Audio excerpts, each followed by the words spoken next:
Hello दोस्तों, स्वागत है आपका हमारे YouTube channel mission lecture UK 2025 पर। तो दोस्तों, जैसा कि हमने उत्तराखंड में गोरखा शासन पर हमारी चर्चा चल रही है और गोरखा शासन का हमारा पार्ट 1 आ चुका है, जिसके अंतर्गत हम बहुत महत्वपूर्ण क्वेश्चंस पर हमने डिस्कशन किया है दोस्तों। और आज हम चर्चा करेंगे गोरखा शासन पर, उत्तराखंड में गोरखा शासन पर पार्ट 2 पर हम चर्चा करेंगे, जिसमें हम गोरखा शासन के सभी महत्वपूर्ण क्वेश्चंस को यहाँ पर डिस्कशन कर लेंगे दोस्तों। ठीक है, तो दोस्तों अगर आप हमारे चैनल पर नए हैं प्लीज़ सब्सक्राइब कर लें और साथ ही साथ बेल आइकन दबाकर ऑल नोटिफिकेशन ऑन कर लें, जिससे आपको कंटिन्यू हमारी क्लासेस देखने को मिलेंगी। ठीक है दोस्तों, तो बढ़ते हैं आगे क्वेश्चन पे, क्वेश्चन नंबर 29 पे। क्योंकि इससे पहले हम 28 क्वेश्चंस जो बहुत ज़्यादा महत्वपूर्ण हैं उन पर हम चर्चा कर चुके हैं दोस्तों। आज की क्लास में हम स्टार्ट करेंगे क्वेश्चन नंबर 29 से। ठीक है दोस्तों, तो बढ़ते हैं क्वेश्चन नंबर 29 पर। क्वेश्चन नंबर 29 है दोस्तों, गोरखा शासन में ढाकचा का संबंध किससे है? तो ढाकचा क्या चीज़ है दोस्तों गोरखा शासन में? तो ऑप्शन है न्याय अधिकारी, सैन्य व्यवस्था, दंड विधान या कर प्रणाली। तो गोरखा शासन में जो ढाकचा का संबंध है दोस्तों, वो एक सैन्य व्यवस्था है जिसको ढाकचा कहा जाता है दोस्तों। ठीक है, तो गोरखा शासन में सैन्य व्यवस्था को ढाकचा नाम दिया गया है दोस्तों।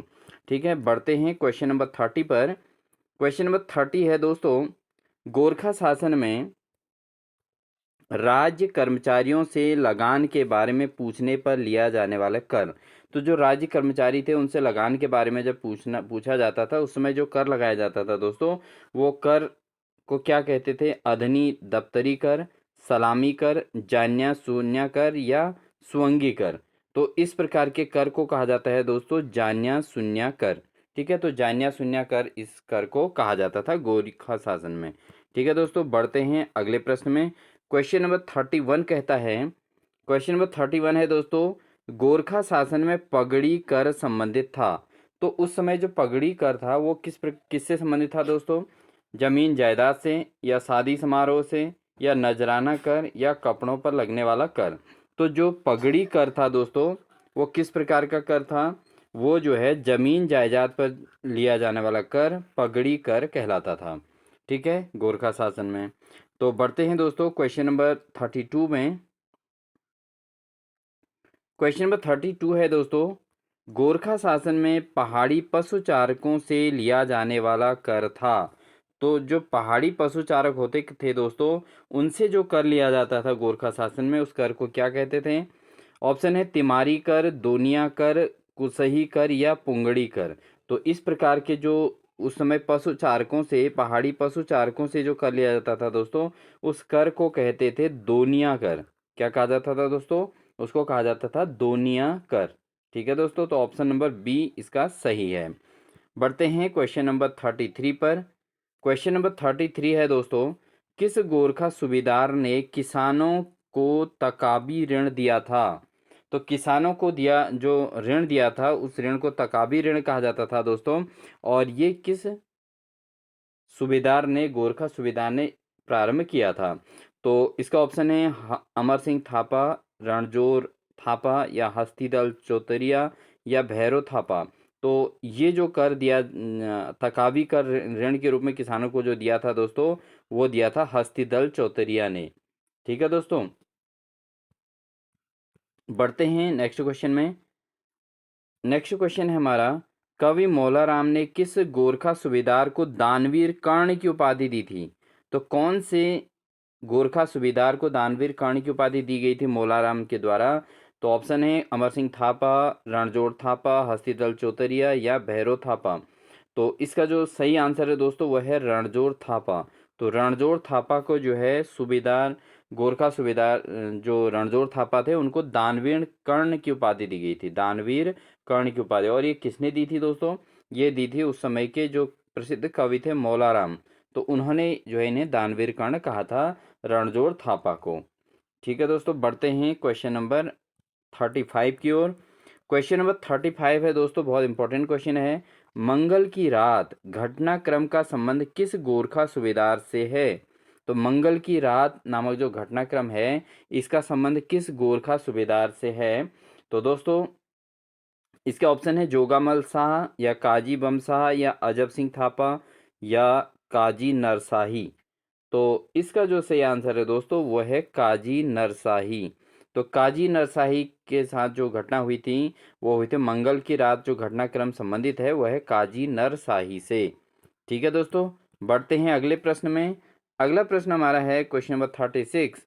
36 कहता है दोस्तों, गोरखा शासन में विचारी का संबंध था।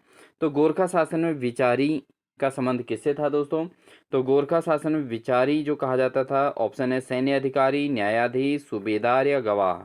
तो बहुत साधारण सा क्वेश्चन है दोस्तों कि विचार करने वाले को ही विचारी कहा जाएगा दोस्तों। तो न्यायाधीश को ही विचारी कहा जाता था गोरखा शासन में। तो गोरखा शासन में जो न्यायाधीश होते थे उनको क्या कहा जाता था दोस्तों? विचारी। ठीक है दोस्तों, बढ़ते हैं क्वेश्चन नंबर 37 पे। 37 है दोस्तों, गोरखाओं द्वारा छिपाई गई संपत्ति पर लिया जाने वाला कर था। तो गोरखाओं द्वारा जो संपत्ति छिपाई जाती थी उस पर जो टैक्स लिया जाता था दोस्तों, उस टैक्स को क्या कहते थे? तो ऑप्शन है रहता कर, बहता कर, सहता कर या घर ही पिछई कर। तो गोरखा शासन में जो छिपाई गई संपत्ति होती थी उस पर जो कर लिया जाता था दोस्तों उसको कहा जाता था बहता कर। ठीक है दोस्तों, तो उसको कर को क्या कहा जाता था? बहता कर। ठीक है, बढ़ते हैं अगले प्रश्न की ओर। Question number 38। क्वेश्चन नंबर 38 है दोस्तों, गोरखा शासन में घर ही पिछही कर किसके द्वारा लिया जाता था? तो घर ही पिछही कर दूसरे प्रकार का कर है दोस्तों। तो कर से संबंधित क्वेश्चन एग्जाम में अवश्य आएगा दोस्तों, तो इसलिए ये सारे के सारे इनको नोट्स बना लीजिएगा आप लोग। तो इसका जो घर ही पिछही कर किससे लिया जाता था?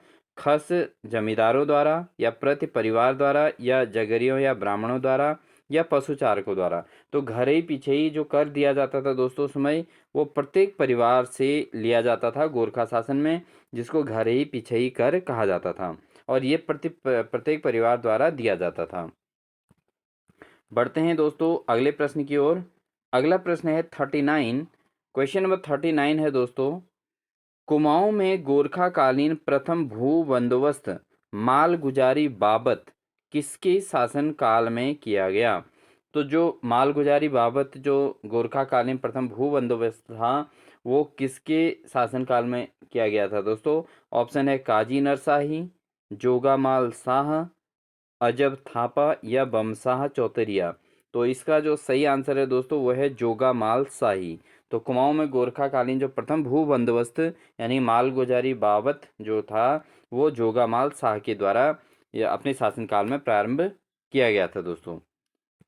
बढ़ते हैं दोस्तों क्वेश्चन नंबर 40 पर। क्वेश्चन नंबर 40 है हमारा,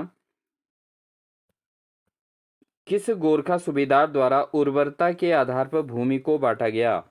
तो कौन सा ऐसा शासक था गोरखाओं में कि जिन्हें जो है उर्वरता के आधार पर भूमि को बांट दिया था? तो ऑप्शन है भैरव थापा, काजी बहादुर शाह, हस्तीदल चौतरिया या रणजोर थापा। तो इसके जो सही ऑप्शन है दोस्तों वह है आपका गोरखा सूबेदार जिसने उर्वरता के आधार पर भूमि को बांटा था, वो शासक था काजी बहादुर शाह। तो काजी बहादुर शाह ने तो काजी बहादुर शाह ने ही सूबेदार द्वारा उर्वरता के आधार पर जो है भूमि कर लगाया था दोस्तों। बढ़ते हैं अगले प्रश्न की ओर। तो अगला प्रश्न है दोस्तों, गोरखा फौजदारों व सूबेदारों को दिया जाने वाला कर था। तो जो गोरखाओं में फौजदारों और सूबेदारों को जो कर दिया जाता था उस कर को क्या कहते थे? इसका सही ऑप्शन है जो है इसका जो सही ऑप्शन होगा दोस्तों वह है तिमारी कर। ठीक है, तो गोरखा फौजदारों और सूबेदारों को जो दिया जाने वाला कर था वो किस प्रकार का कर था? उस कर को कहा जाता था दोस्तों तिमारी कर। ठीक है, तो बढ़ते हैं अगले प्रश्न में। अगला प्रश्न है,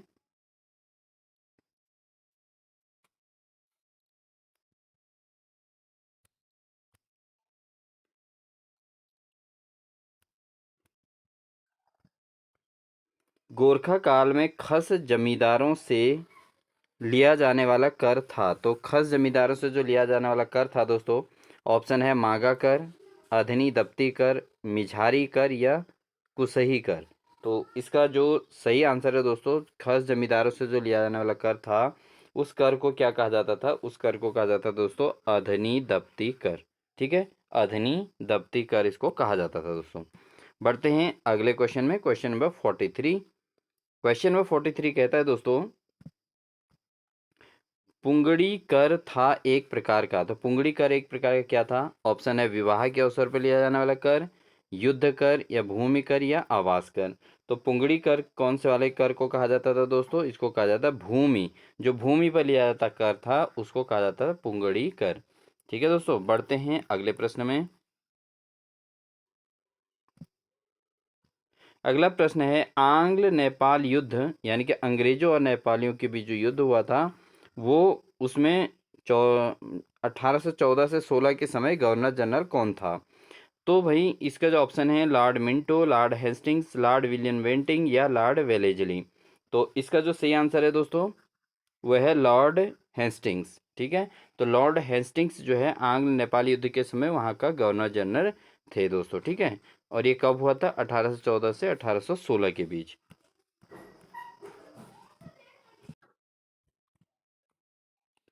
कुमाऊं का अर्ल वारविक कहा जाता है। तो अगला क्वेश्चन हमारा, कुमाऊं का अर्ल वारविक किसे कहा जाता है दोस्तों? 45 क्वेश्चन।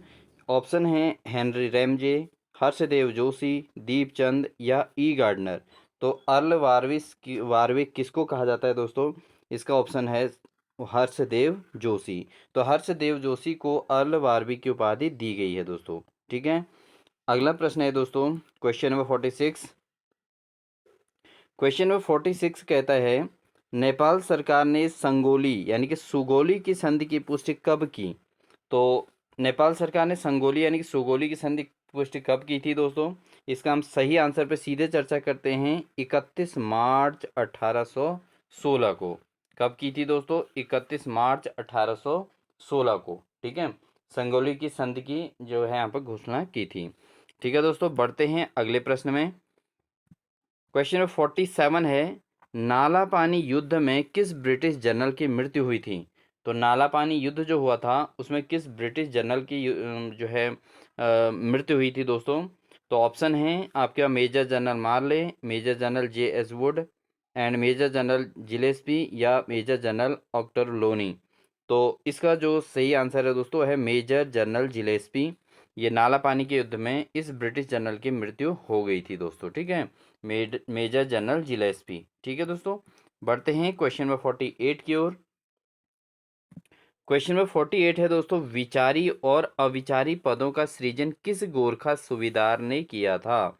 तो विचारी और अविचारी, अभी हमने चर्चा की थी कि विचारी किसको कहा जाता था? जो न्यायाधीश होता था। और विचारी और अविचारी पदों का जो सृजन किया था वो किस गोरखा सूबेदार ने किया था? तो इसका ऑप्शन है अमर सिंह थापा, रणजोर थापा, हस्तीदल चौतरिया या भैरव थापा।